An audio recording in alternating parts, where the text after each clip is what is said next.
రాజన్న సిరిసిల్ల జిల్లా సిరిసిల్ల పట్టణానికి చెందిన చేనేత మహిళా కళాకారి వెల్ది రేఖ కొండ లక్ష్మణ్ బాపూజీ అవార్డుకు ఎంపికయ్యారు. రాజన్న సిరిసిల్ల జిల్లా ఖ్యాతిని తెలియజేసేలా చేనేత దంపతులు హరిప్రసాద్, రేఖ ఈ పట్టు పీతాంబరాన్ని నేశారు. 48 ఇంచుల వెడల్పు, 5 మీటర్ల పొడవుతో కూడిన ఈ పట్టు చీరలో కాకతీయుల శౌర్యానికి గురైన కమాన్తో పాటుగా వేములవాడ రాజన్న కోడె మొక్కులను సూచించే జరీ బుటాలను పొందుపరిచారు.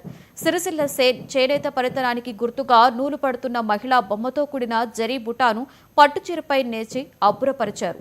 సిరిసిల్లకు చెందిన చేనేత కళాకారులైన వెల్ది హరిప్రసాద్, రేఖ దంపతులు గత దశాబ్ద కాలంగా చేనేత రంగంలో అద్భుతాలను సృష్టిస్తున్నారు. నేత పరిశ్రమకు కేంద్రమైన సిరిసిల్ల ఖ్యాతిని ఇముడించేలా రాజన్న సిరిసిల్ల పట్టుచీరను రూపొందించారు. కాగా 45 రోజుల పాటు శ్రమించి చేనేత అద్భుతాన్ని సృష్టించిన రేఖ రాజన్న సిరిపట్టు పీతాంబరానికి దక్కిన గౌరవంగా భావిస్తున్నట్లుగా వెల్లడించారు.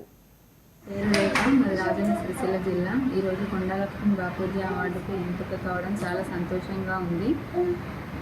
రాజన్న సిరిపట్టు చీర నేసాము. పట్టు పీతాంబరం నుండి కొత్త డిజైన్ ఇది డిజైన్ చేయడానికి దాదాపు 2 సంవత్సరాలు పట్టింది. బార్డర్లో ప్రక్కల కాకతీయ కమాన్ వస్తుంది.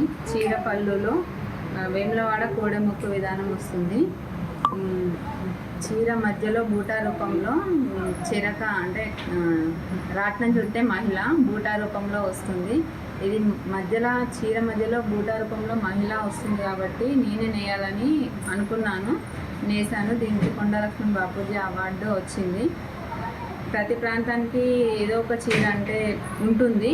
మన రాజన్న సిరిసిల్లకు కూడా ఒక చీర ఉండాలని కోరుకుంటున్నాను. దీన్ని ప్రభుత్వం గుర్తించాలని వేడుకుంటున్నాను.